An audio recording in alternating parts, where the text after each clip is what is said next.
साथियों नमस्कार सभी को। आपका अगला पेपर फसल उत्पादन का है ना, जिसके लिए आपको इसकी ओटी उसमें महत्वपूर्ण रूप से आने वाली है ना। तो कुछ महत्वपूर्ण ओटीओ का हम यहाँ पर ओटी टाइप क्वेश्चन का जो वस्तुनिष्ठ प्रश्न है हमारे उनका डिस्कशन करने वाले हैं। तो इस वीडियो में डिस्कशन के लिए आपको क्या करना है, लगातार जुड़े रहना है और इससे अच्छे से देखकर इन्हें समझकर चीज़ों को हमें एब्जॉर्ब करना है ना। इससे संबंधित जो ओटी हैं, देखिए यहाँ पर जो पिछले 2 पेपर हुए हैं अच्छी खासी ओटी उसमें आ चुकी हैं, कुछ क्वेश्चंस हमारे आ चुके हैं है ना। तो वही चीज़ें बार बार आप लोग पढ़ करके उन्हें एग्ज़ाम देकर आ रहे हैं। पेपर बहुत ही सिंपल और सरल कंडीशन में आ रहे हैं है ना। इसलिए हमको क्या करना है कि बहुत अच्छे से समझ के चलना है। अब समझ के हमें चलना है। जब हम समझ के चलेंगे तो क्या होगा, इससे एक चीज़ क्लियर हो जाएगी हमें कि आसानी से ओटी समझ के आधार पर बन जाएंगी है ना। चलिए तो अब हम स्टार्ट करते हैं यूनिट 1।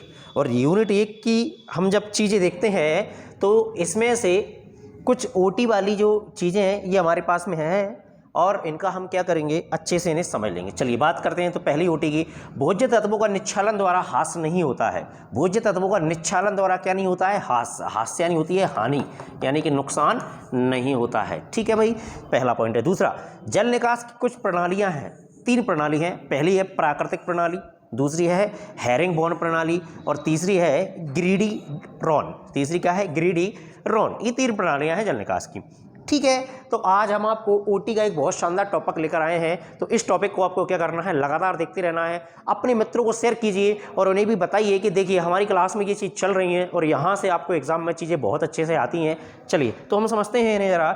अब जल निकास नालियाँ चिकनी भूमि से, जल निकास नालियाँ चिकनी भूमि से 20 से 25 मीटर तथा हल्की भूमियों से 40 से 45 मीटर की दूरी पर बनानी चाहिए। तो चिकनी भूमि से इतनी दूरी पर और हल्की भूमियों से इतनी दूरी पर ये बनाना हमें चाहिए। ठीक है, आगे चलते हैं हम। तो आगे देखिएगा, हल्की भूमियों में जल निकास नाली बनाते समय भूमि की प्राकृतिक ढाल का ध्यान रखना चाहिए, यानी कि जिस ढाल में है ना पानी आसानी से जा सके। अब जैसे ये भूमि है और भूमि की ढाल कुछ इस तरह है तो इधर पानी जल्दी जाएगा ना, तो ढाल का ध्यान रखना चाहिए। जिस ओर ढालो पानी उसी ओर जल्दी बहकर जाएगा है ना। तो इसलिए प्राकृतिक भूमि हमें ढाल का ध्यान रखना चाहिए, प्राकृतिक ढाल का ध्यान रखना चाहिए। आगे चलते हैं। सही विकल्प आए हैं आपको कुछ है। अब फसलों का विभिन्न अवस्थाएं जिसमें सिंचाई आवश्यक होती है, क्रांतिक अवस्था है। कौन सी अवस्था है भाई, क्रांतिक अवस्था है। तो देखिए कैसे पूछा जाएगा आपसे, ध्यान दीजिए। आपसे कहा जा रहा है कि विभिन्न अवस्थाएं जिसमें सिंचाई आवश्यक होती है, सिंचाई की आवश्यकता होती है, तो वो कौन सी अवस्था है, क्रांतिक अवस्था है। ठीक है, भारतवर्ष में वर्षा की अधिकांश मात्रा प्राप्त होती है जून से सितंबर माह के मध्य, जून से सितंबर माह के मध्य है ना। और ये होती है आपको दक्षिण पश्चिम मानसून से। कौन से मानसून से होती है, दक्षिण पश्चिम मानसून से होती है, जून से सितंबर माह के मध्य होती है।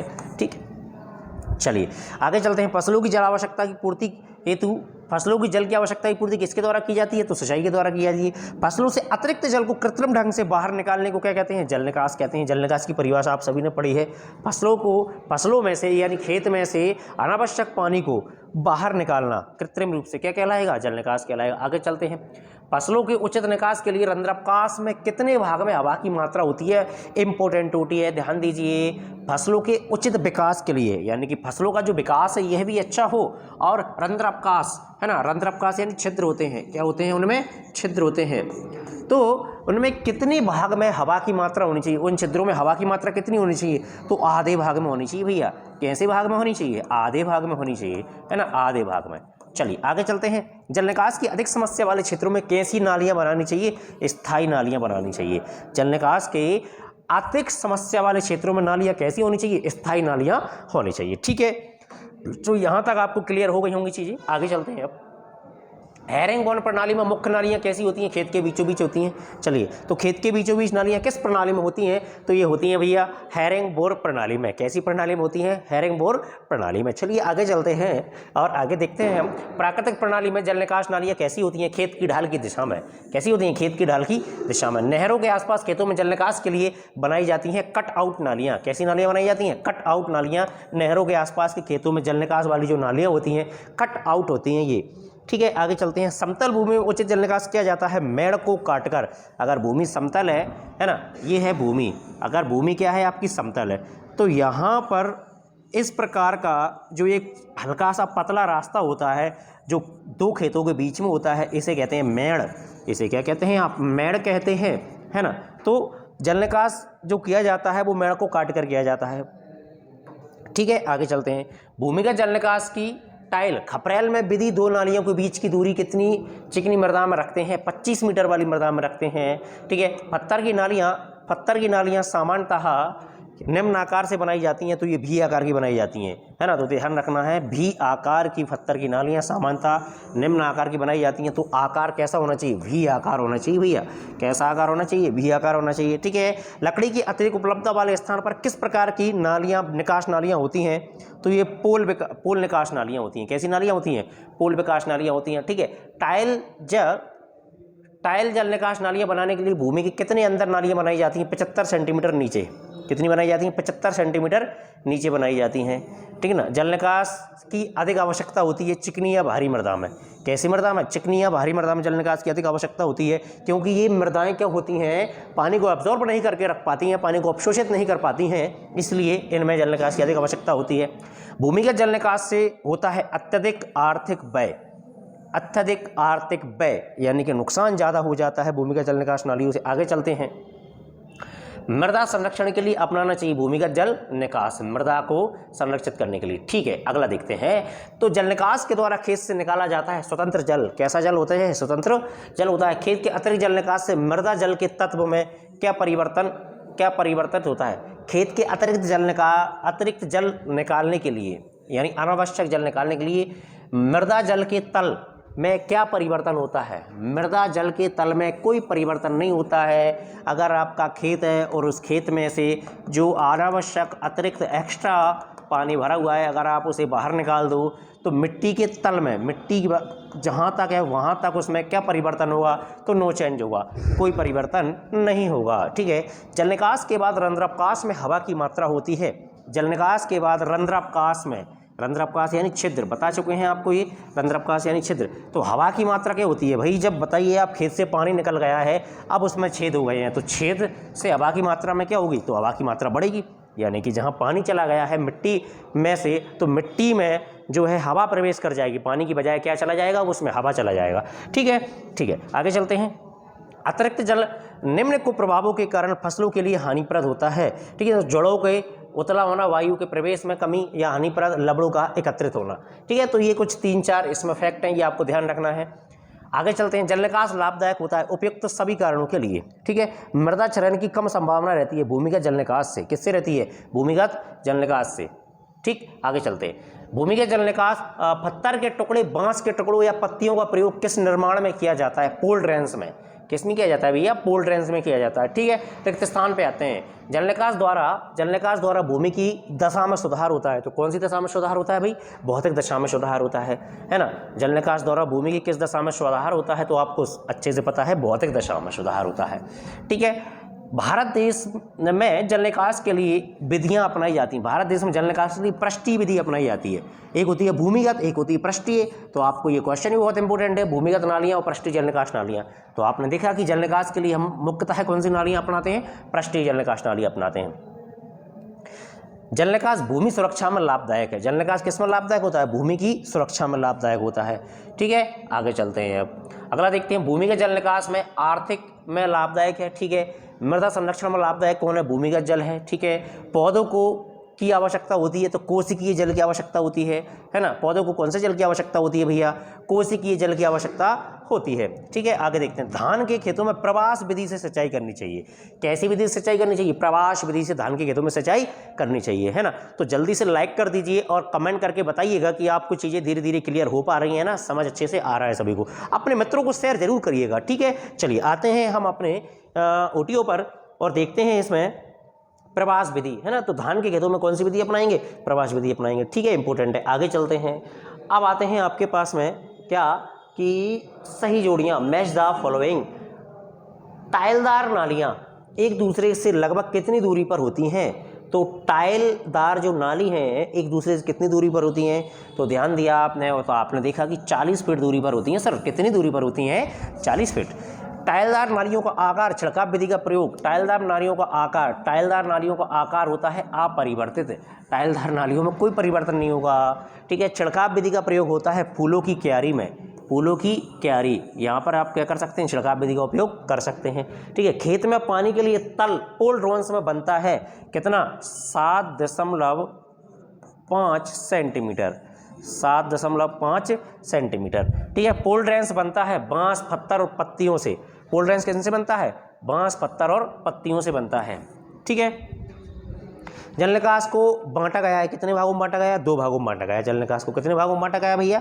2 भागों में। तो ध्यान दीजिए जरा, जल निकास को 2 भागों में बांटा गया है, ठीक है। आगे चलते हैं। यह आपका एक यूनिट कंप्लीट हो चुका है। आप सभी को बहुत बहुत बधाई, अच्छे से समझ आ गया होगा तो बोलिए कि यस सर, और आपने एक यूनिट कंप्लीट कर लिया है। आगे चलते हैं यूनिट 2 के लिए। यूनिट 2 में है ना हम बात करते हैं, तो यूनिट 2 आपका क्या है? फास्फोरस है, नाइट्रोजन है, और यही सब चीज़ें हैं, पादप पोषण है, यही सब चीज़ें आप इसमें पढ़ेंगे। चलिए बात करते हैं। तो फास्फोरस की उपस्थिति में पराग सेवन अच्छा होता है। फास्फोरस की उपस्थिति में क्या होता है? देखिए,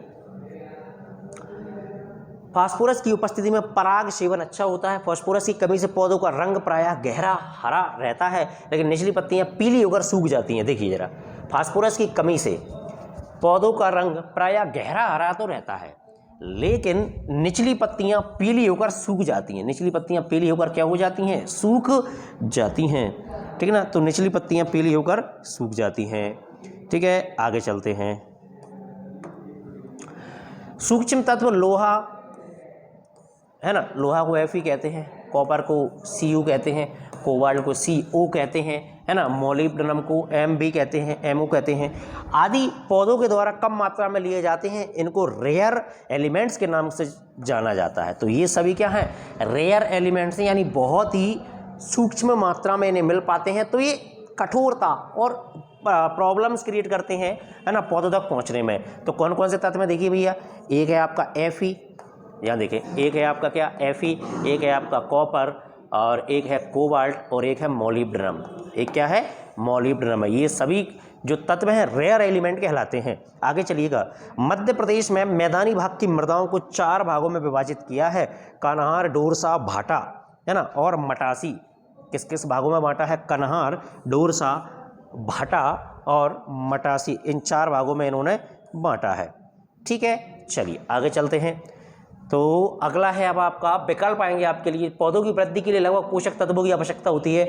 बहुत ही मोस्ट और लाजवाब होती है भैया। पौधों की वृद्धि के लिए कितने तत्वों की आवश्यकता होती है? तो इंपॉर्टेंट है 18 तत्वों की। कितने तत्वों की है? 18 तत्वों की। पौधों में फास्फोरस की कमी से कौन सा? पौधों में फास्फोरस की कमी किससे हो जाती है? तो ऑप्शन में होगा सभी। पौधों में नाइट्रोजन की कमी से होता है क्या? पत्तियां पीली पड़ जाती हैं। नाइट्रोजन की कमी से क्या हो जाता है? पत्तियां पीली पड़ जाती हैं, ठीक है। पोटास की कमी से क्या होता है? ये ऑप्शन में सभी आएगा, ठीक है। आगे चलते हैं।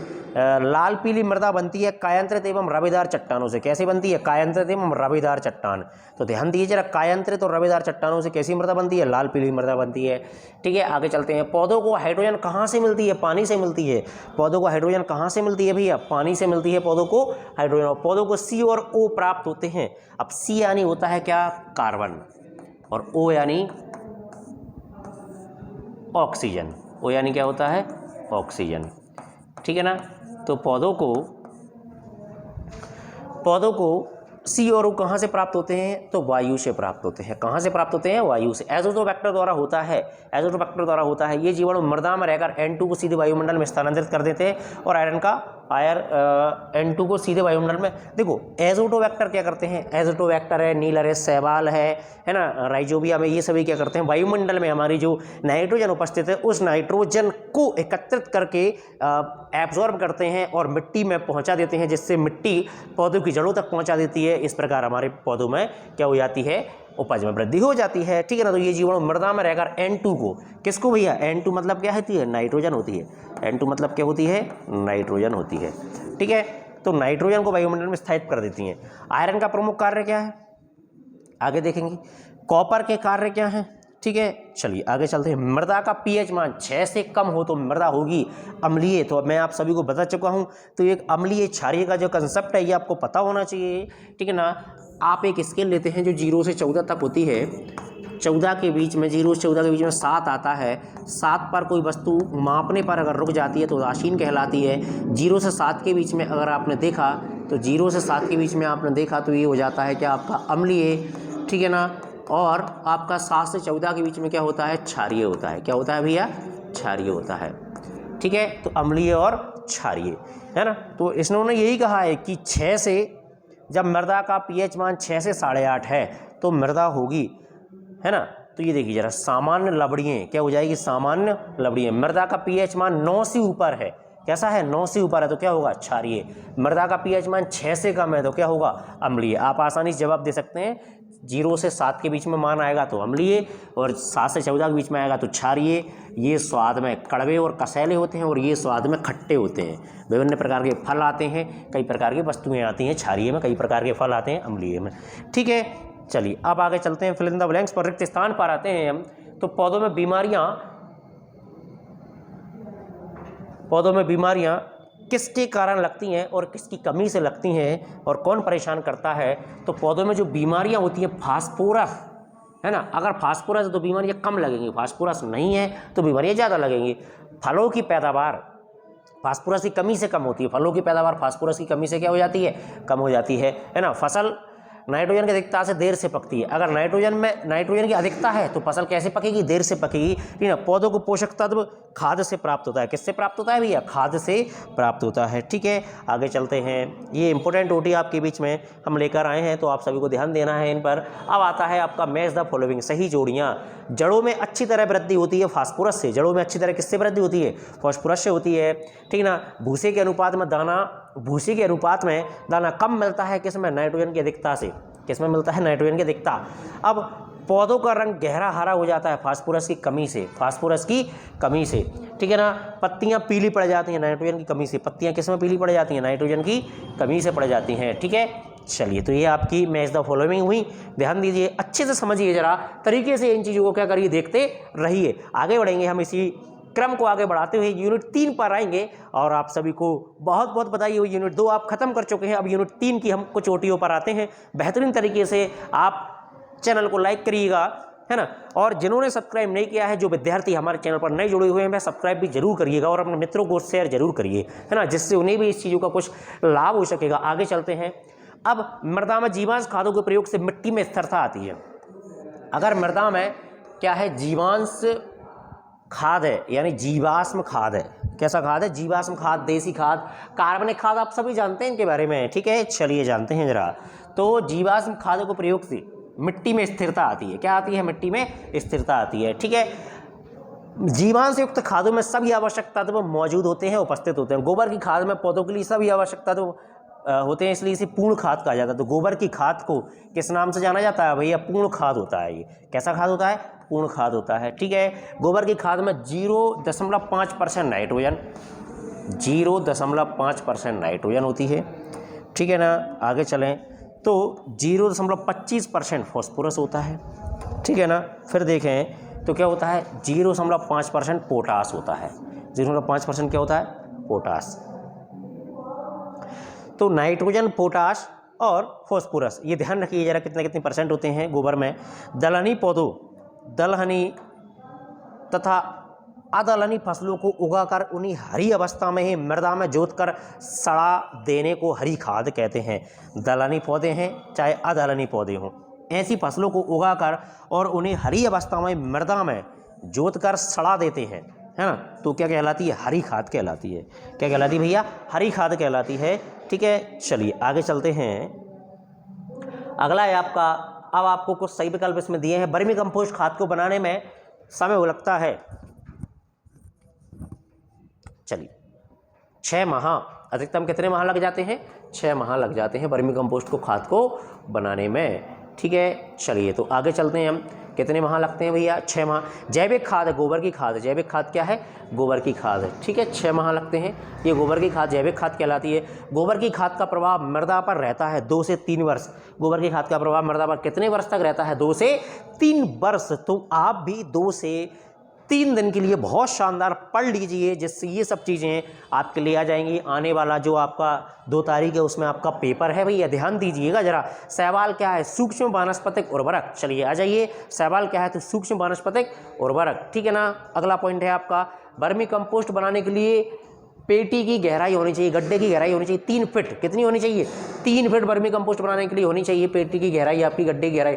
वर्मी कंपोस्ट बनाने में समय कितना लगता है? 6 माह लगता है। कितना लगता है? वो खेत पर प्रभाव कितना रहता है? 2 से 3 वर्ष तक रहता है खेत पर प्रभाव, हम देख चुके हैं, है ना। गड्ढे की गहराई कितनी होनी चाहिए आपको देखना है ध्यान से।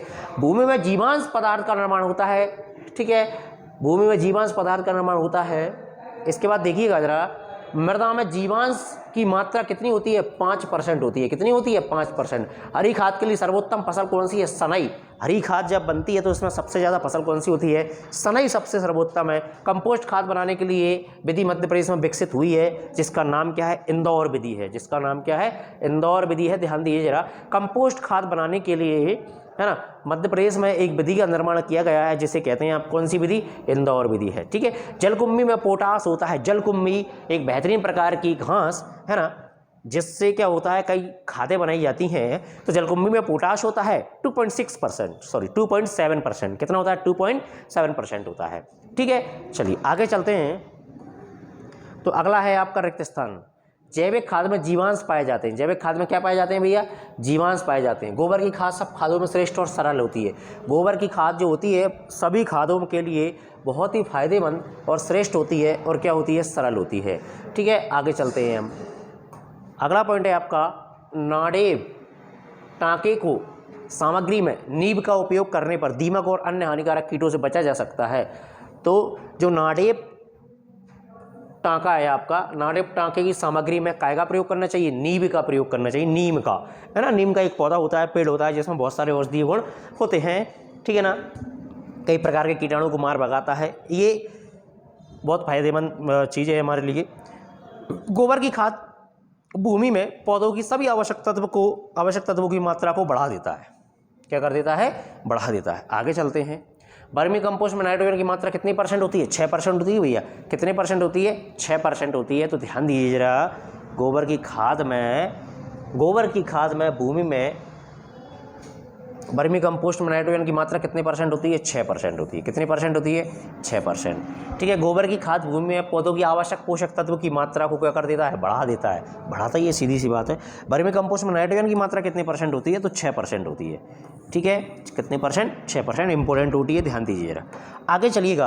अब आपने 3 आपका जो यूनिट है ये भी खत्म हो चुका है। इसी के साथ आपने 1, 2, 3 अच्छे से कर लिए हैं। इन्हें रिवाइज जब आप करेंगे तो वीडियो खोल करके देखिएगा, तो आप आसानी से चीज़ें याद होती चली जाएंगी। और आपने क्या करना है, बार बार इसे जब 1-2 बार आप देख लेंगे, 10 से 5 मिनट आप इसे तरीके से देख लेंगे ना, तो भी आपका काम अच्छे से हो जाएगा। चलिए, अब इसी के साथ हम आते हैं यूनिट 4 पर, और यूनिट 4 के हम कुछ OT सॉल्व कर लेंगे और देखते हैं जरा क्या क्या है इसमें। तो इसमें पोषक तत्वों के आधार पर उर्वरक को 4 भागों में बांटा गया है। पोषक तत्वों के आधार पर ध्यान दीजिए जरा, किसके आधार पर 4 भागों में बांटा गया है? पोषक तत्वों के आधार पर। कौन कौन सा? एक नाइट्रोजन, दूसरा फास्फोरस उर्वरक, तीसरा है पोटाश उर्वरक, और चौथा है यौगिक उर्वरक। ठीक है, ये 4 भाग है। अमोनियम सल्फेट हमारे देश का एकमात्र सामान्य प्रचलन वाला उर्वरक है। अमोनियम जो सल्फेट है ना, अमोनियम सल्फेट है NH4। ये जो अमोनियम सल्फेट है आपका एकमात्र सामान्य प्रचलन वाला उर्वरक है। आगे चलते हैं। विभिन्न उर्वरकों को 2 या 3 सेंटीमीटर गहराई पर डालते हैं। कई प्रकार के जो उर्वरक हैं ये कितनी सेंटीमीटर गहराई पर पहुंचते हैं? देखिए जरा, 2 से 3 सेंटीमीटर, है ना, 2 या 3 सेंटीमीटर गहराई तक पहुंचते हैं। देखिए जरा, ये उर्वरक डालने की गहराई है, इतनी गहराई तक आपको डालना चाहिए। स्यूडोमोनास स्ट्रेटा जीवाणु अघुलनशील फास्फोरस को घुलनशील फास्फोरस में परिवर्तित कर देता है। तो ये ध्यान रखिएगा, आप क्या कहा है? स्यूडोमोनास स्ट्रेटा जीवाणु। स्यूडोमोनास स्ट्रेटा जीवाणु अघुलनशील फास्फोरस को घुलनशील में बदल देता है।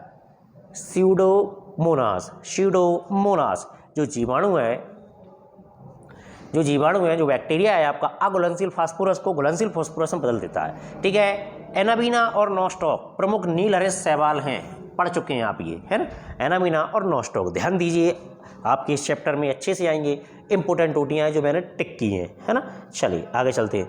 जीवाणु उर्वरक में होता है, ठीक है, नाइट्रोजन युक्त उर्वरक है तो दोनों हैं उसमें, जो भी ऑप्शन होंगे।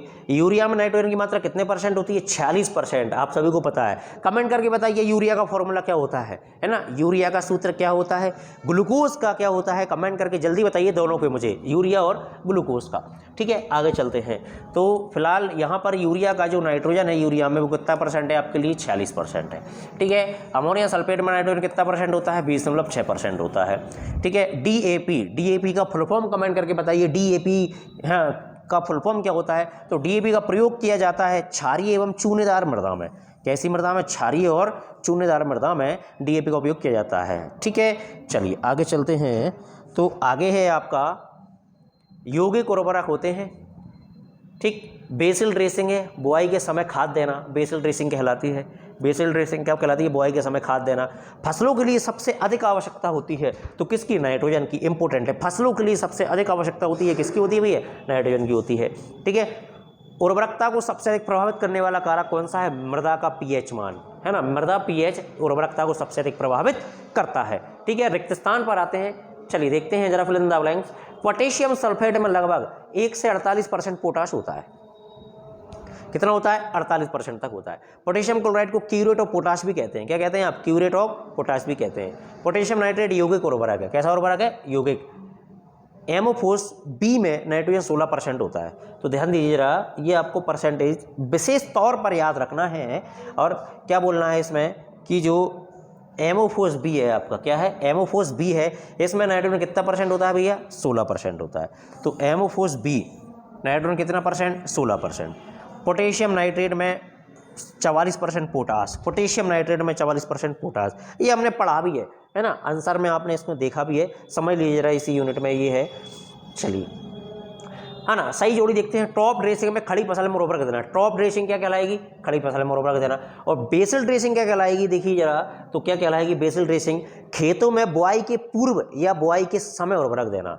खेतों में बुआई के पूर्व या बुआई के समय क्या देना? आपको उर्वरक देना। ठीक है, और टॉप ड्रेसिंग क्या कहलाएगी? खड़ी फसल में उर्वरक देना। खड़ी फसल में उर्वरक देना। पत्तियों पर छिड़काव क्या होता है? उर्वरक को पानी में घोलकर, उर्वरक को पानी में घोलकर पत्तियों को छिड़काव किया जाता है। ठीक है, शैवाल में क्या आ जाएगा? सूक्ष्म वनस्पति आ जाएगा। आगे देखिएगा, जीवाणु उर्वरक उपज में वृद्धि कर देते हैं। जीवाणु उर्वरक क्या कर देते हैं? उपज में वृद्धि कर देते हैं। ये आपने लिए बहुत अच्छे से ध्यान रखना है। ऐसा कैसा आपको संभावित है छपा मिल सकता है ओटी यहाँ से।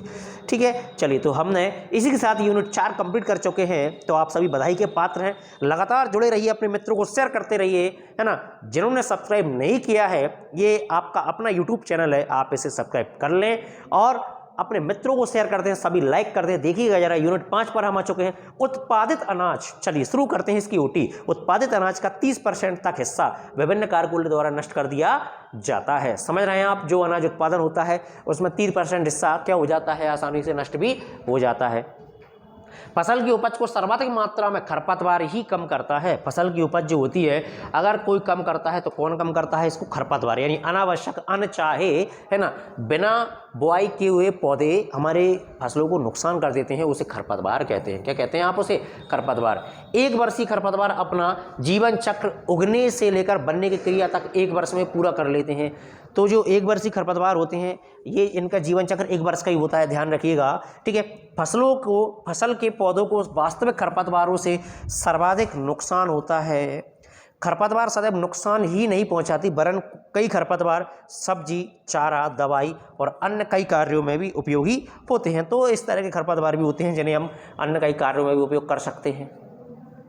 ठीक है, खरपतवार की रोकथाम के लिए मुख्य तौर पर 4 विधियां अपनाई जाती हैं। तो देखिए भैया, खरपतवार की जो है रोकथाम के लिए मुख्य तौर पर कितनी विधियां? 4 विधियां का हम उपयोग कर सकते हैं। पहला है आपका, देखिए, यांत्रिक विधि है।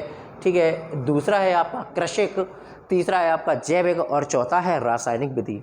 ठीक है, जो कि वर्तमान में बहुत ज़्यादा हमारे भारत की भूमि पर किया जा रहा है, रासायनिक, है ना, रोकथाम का कार्य। गेहूं के खेत में चना को संबंधित खरपतवार कहेंगे। अब देखिए जरा, कुछ आपको फैक्ट दिए गए। गेहूं के खेत में, अगर गेहूं का खेत है तो चना का अगर उसमें कोई पौधा खड़ा हुआ है, चना की कुछ यहाँ पर किस्में हैं उसमें, तो उसमें क्या कहेंगे हम, उसे खरपतवार कहेंगे। उकटा मृदा जनित रोग है, तो उकटा कैसा होता है, मृदा जनित रोग होता है। ठीक है, गेहूं का सैनुह रोग सूत्रकृमि के द्वारा फैलता है। सैनुह रोग सूत्रकृमि के द्वारा फैलता है। ठीक है, गेरुआ हवा से फैलने वाला रोग है। गेरुआ किससे फैलता है, हवा से फैलने वाला रोग है। स्मट बीज जनित रोग है। स्मट कैसा रोग है, बीज जनित रोग है स्मट। ठीक है, जो अंडरलाइन किए गए हैं मेरे द्वारा, उन्हें ध्यान रखिए जरा, इंपॉर्टेंट है ये ओटी, आप अच्छे से देख लीजिए, समझ लीजिए, चाहे तो लिख लीजिए या फिर स्क्रीनशॉट ले लीजिए, जिससे आपको पढ़ना हो जाएगा। बार बार इन चीज़ों को देखिएगा, है ना। तो लगातार सोते समय या कोई अन्य काम करते समय तो इन चीज़ों को हम देख सकते हैं, अगर देख करके आसानी से इसके क्या हो जाएंगी, आपको याद हो जाएंगी। चलिए आगे चलते हैं हम। तो खरपतवारों द्वारा फसलों को होने वाली हानि की सीमा है 33%। खरपतवार द्वारा कितने परसेंट हानि हो जाती है फसलों की, 33% हानि हो जाती है हमारे यहाँ। ठीक है, पौध संरक्षण के तहत पौधों की रक्षा की जाती है, सभी से की जाती है। ठीक है, जीवन चक्र के आधार पर खरपतवारों को बांटा गया है ना, सभी में बांटा गया है। द्विबीजपत्री खरपतवार का उदाहरण है बथुआ, है ना। बथुआ एक कैसा खरपतवार का उदाहरण है, द्विबीजपत्र का उदाहरण है। जब फसल की एक जाति के पौधों में अन्य जाति का पौधा दिखाई पड़े तो उसे कहते हैं रोग्य। क्या कहते हैं आप उसे, रोग्य कहते हैं। ठीक है, रोग्य कहते हैं। ठीक है, बेखरपतवार जिनके उगने से सदैव फसलों को हानि होती है, बेखरपतवार जिनके उगने से सदैव फसलों को हानि होती है, तो वो क्या कहलाएंगी, आपकी वास्तविक खरपतवार कहलाएंगी। कैसी खरपतवार कहलाएंगी भैया, वास्तविक खरपतवार कहलाएंगी। ठीक है, चलिए आगे चलते हैं। बेखरपतवार जिनके उगने से सदैव फसलों को हानि होती है, वास्तविक खरपतवार कहलाएंगे। सांवा उगता है, सांवा, तो सांवा उगता है धान में। सांवा कहाँ उगता है, धान में। खरपतवार जिनका उपयोग सब्जी के रूप में किया जाता है, जैसे कि बथुआ, इसका उपयोग कहाँ, सब्जी के रूप में हम इसका उपयोग करते हैं। ठीक है, आगे चलिएगा। मल्चिंग कहते हैं, मल्चिंग खरपतवार पर कृत्रिम आवरण चढ़ाने को, खरपतवार पर कृत्रिम आवरण चढ़ाना मल्चिंग कहलाता है। क्या कहलाता है, मल्चिंग। शब्द ध्यान रखिएगा आप जरा। ठीक है, निस्तेज क्यारी में बीज बोने से पहले की जाने वाली क्रिया, बीज बोने से पहले की जाने वाली क्रिया सिंचाई कहलाती है। क्या कहलाती है, सिंचाई कहलाती है। ठीक है, चलिए आगे चलते हैं। गेहूंसा के नियंत्रण के लिए कौन सा खरपतवारनाशी उपयोग होता है, तो आइसोप्रोट्यूरोन, आइसोप्रोट्यूरोन, क्या कहते हैं आप इसे, आइसोप्रोट्यूरोन कहते हैं। ठीक है, भारत में नागफनी के पौधे के नियंत्रण के लिए किस कीट का सफलतापूर्वक प्रयोग किया गया है, तो यह क्या है आपका, कैंटोब्लाइट्स, कैंटोब्लाइट्स, ये आपका क्या है। ठीक है, तो आप जो मैं टिक कर रहा हूँ वो याद रखिएगा अच्छे से, जो शब्द पढ़ने में प्रॉब्लम करे उसे लिख लिख के देख लीजिएगा। ठीक है, चलिए तो हम बात करते हैं सही जोड़ियों की। 2,4-D एवं TCA नीदड़नाशक हैं ये। 2,4-D एवं TCA क्या है, नीदड़नाशक हैं। ठीक, कुछ ऊपर और रह गया है, इनको देख लेते हैं हम। हाँ, आपके विकल्प रह गए हैं। 2,4-D एक है, शाकनाशी भी है। 2,4-D क्या है भैया, शाकनाशी है। ठीक है ना। कैलरिस माइनर, गेहूंसा एक प्रमुख खरपतवार है, किसका है, गेहूं का है। कैलरिस माइनर गेहूंसा एक खरपतवार किसका होता है भैया, गेहूं का होता है। ठीक है, आगे देखिएगा जरा, ध्यानपूर्वक समझते जाइएगा, और जिन्होंने लाइक नहीं किया है वे लाइक कर दें, और सभी जुड़े रहें और देखें। एंट्राजीन एक शाकनाशी है जिसका प्रयोग होता है मक्का में, तो एंट्राजीन शाकनाशी का प्रयोग कहाँ होता है, मक्का में होता है। दीमक का नियंत्रण किया जा सकता है एड्रेन से, दीमक का नियंत्रण किससे किया जा सकता है, एड्रेन से। कीटों के लिए BHC, कीटों के लिए क्या है, BHC संपर्क विष है। कीटों के लिए BHC क्या है भैया, एक संपर्क विष है। ठीक है, चलिए आगे चलते हैं। रसायन की उस घटक की मात्रा, रसायन की उस घटक की मात्रा जो पौधों को मार देती है, सक्रिय घटक कहलाता है। क्या कहलाता है, सक्रिय घटक। चौड़ी पत्ती वाले खरपतवारों को नष्ट करता है कौन, 2,4-D। चौड़ी पत्ती के खरपतवारों को नष्ट कौन करता है, 2,4-D करता है। ठीक है, जैविक नियंत्रण खरपतवारों को नष्ट कौन करता है, सभी करते हैं। वर्णनात्मक शाकनाशी नष्ट कौन करता है, एक ही प्रकार के खरपतवार को वर्णनात्मक शाकनाशी होते हैं। वर्णनात्मक संस्पर्श शाकनाशी कौन कौन से होते हैं, 2,4-D होता है। कौन होता है भैया इनमें, 2,4-D होता है। ठीक है, चलिए सही जोड़ियों पे आते हैं। 2,4-D एवं TCA, 2,4-D एवं TCA क्या होता है, तो ये नीदड़नाशक होते हैं। ये क्या होते हैं, नीदड़नाशक। ठीक है ना, ध्यान दीजिए, 2,4-D और TCA क्या होते हैं, नीदड़नाशक होते हैं। DDT एंड BSC कीटनाशक होते हैं। DDT एंड BSC क्या होते हैं? कीटनाशक होते हैं। एक वर्षीय खरपतवार बथुआ और शतनाशी। एक वर्षीय खरपतवार क्या होते हैं? बथुआ और शतनाशी होते हैं। ठीक है। इसके बाद देखिए द्विवर्षीय खरपतवार क्या होते हैं? जंगली गाजर। द्विवर्षीय खरपतवार क्या होती है? जंगली गाजर होती है। तो ये आपको सही जोड़ी भी अच्छे से कर लेना है। ठीक है। आगे देखिएगा जरा, तो आगे है आपका सत्य और असत्य। सत्य और असत्य। इनके बाद हम यूनिट 5 कंप्लीट कर लेंगे। तो यहाँ पर हमने कवर अप कर ली है पूरी आपकी 1 से 5 तक OT। चलिए तो पहले इसको समझ लीजिए जरा। कीटनाशक दवा का छिड़काव हमेशा हवा बहने की विपरीत दिशा में करना चाहिए। सही बात है। कीटनाशक दवा का छिड़काव हमेशा हवा बहने की विपरीत दिशा में करना चाहिए, तो सत्य है। 2,4-D एक नींदड़नाशक है, ये भी सत्य है। ठीक है। आगे देखिए जरा, खरपतवार सिर्फ वर्षा ऋतु में ही पाए जाते हैं, ये असत्य है। ऐसा नहीं होता है। खरपतवार वर्षा ऋतु में, केवल वर्षा ऋतु में नहीं पाए जाते, कहने का मतलब है। जीवाणु और फफूंद, जीवाणु और फफूंद खैरा रोग का कारण है। जीवाणु और फफूंद जो है आपकी कौन से रोग का कारण? खैरा रोग का कारण तो नहीं है भैया। चलिए तो किस रोग का कारण है ये? तो यहाँ पर हो जाएगा आपका असत्य। आयरन पारद युक्त रसायन है, ये सत्य है। पीली सेजी का वनस्पति नाम क्या है आपका? देखिए जरा, मेलिलोटस इंडिका। क्या है भैया? मेलिलोटस इंडिका। ये पीली सेजी का वनस्पतिक नाम है, बॉटनिकल नेम है। ठीक है। चेनोपोडियम को खत्म करने के लिए कीट का प्रयोग किया जाता है, असत्य, नहीं किया जाता। आगे चलिएगा, IPC एक पूर्ण कीटनाशी है, असत्य है। IPC एक पूर्ण कीटनाशी असत्य है ना। आगे देखिए, सेमेजिन एक कीटनाशी है, ये भी असत्य है। सेमेजिन एक क्या है? कीटनाशी नहीं है, ये भी असत्य है और ये भी असत्य है। एक वर्षीय खरपतवार बीज द्वारा प्रजनित होते हैं, सही बात है। एक वर्षीय खरपतवार किसके द्वारा प्रजनित होते हैं? सही बात है। चलिए तो इसी के साथ आप सभी को बहुत बहुत धन्यवाद और बहुत बहुत बधाई हो। आपने 1 से 5 तक जो OT कंप्लीट की है, ये बेटा बहुत ही लाजवाब और इम्पोर्टेंट है, महत्वपूर्ण है आपके लिए एग्जाम की दृष्टि से। आपका जो फसल उत्पादन का पेपर है, ये बहुत ही शानदार जाएगा अगर इस तरीके से आप इनको OT पढ़ लेंगे, है ना। और OT पढ़ने के बाद आप अपने मित्रों को शेयर करिएगा, वीडियो वह भी देखें और अपने मित्रों को भी दिखाएं, जिससे खुद को भी फायदा हुआ, उनको भी फायदा हुआ। आपको ये पता रहेगा कि इसमें क्या चीज़ है और क्या चीज़ नहीं है ना। हमारी और भी वीडियो फसल उत्पादन से संबंधित आपके चैनल पर पड़ी हुई हैं।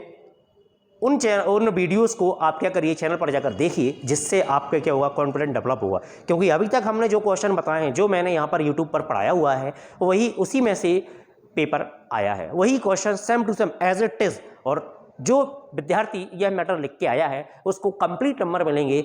इस चीज़ से आप बिल्कुल बेफिक्र रहें, पूरे नंबर उसको मिलेंगे और दिए भी जाएंगे, है ना, क्योंकि अपना मैटर बहुत शानदार है। चलिए तो आप 1 से 5 तक रिवीजन करिए, है ना। और जिन मित्रों को ये वीडियो मिल रही है, वो बहुत ही फायदे में है और विद्यार्थियों की तुलना में। तो अब हम मिलते हैं प्यारे बच्चों अगली वीडियो में, अगली क्लास में। तब तक के लिए जय हिंद, जय भारत और सभी को जय जय श्री राम।